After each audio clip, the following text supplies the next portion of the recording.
Let's talk about Syria and the United States and how did we get here? The United States just dropped the $10 million bounty for the capture of Ahmed al-Sharaa, also known as Abu Mohammed al-Julani, the leader of Hayat Tahrir al-Sham, HTS, a group still designated as a foreign terrorist organization by the US. HTS recently played a key role in toppling Bashar al-Assad's regime. Now, the bounty website looks like this. Page cannot be found. So what changed? The Biden administration claims it's no longer pursuing the bounty after high-level talks between al-Sharaa and a senior U.S. diplomat for the Middle East. But this raises troubling questions because HTS remains on the U.S. terror list.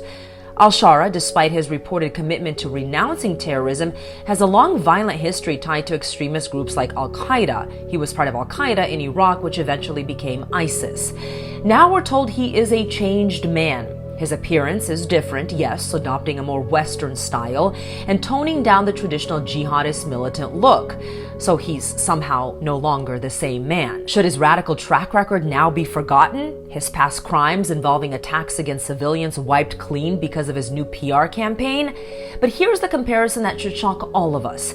This man, the mastermind behind 9/11, was also once aligned with al-Qaeda, a group the US relentlessly pursued for years. He had a $25 million bounty on his head, and the US government dedicated massive resources to bringing him to justice. His image, like al-Sharaa, was that of a radical extremist, and his organization was a direct threat to US interests and global stability. Yet today al-Sharaa gets a pass despite leading a group that still bears the same extremist ideology.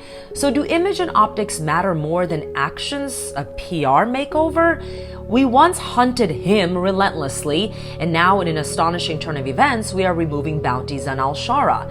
The US once proclaimed to never tolerate terrorism, but by taking this step, is it undercutting its own principles, risking credibility, and undermining the global fight against terror? And as history has shown us, when we take our eye off the real threats, they tend to come back with devastating consequences. The question remains, at what cost?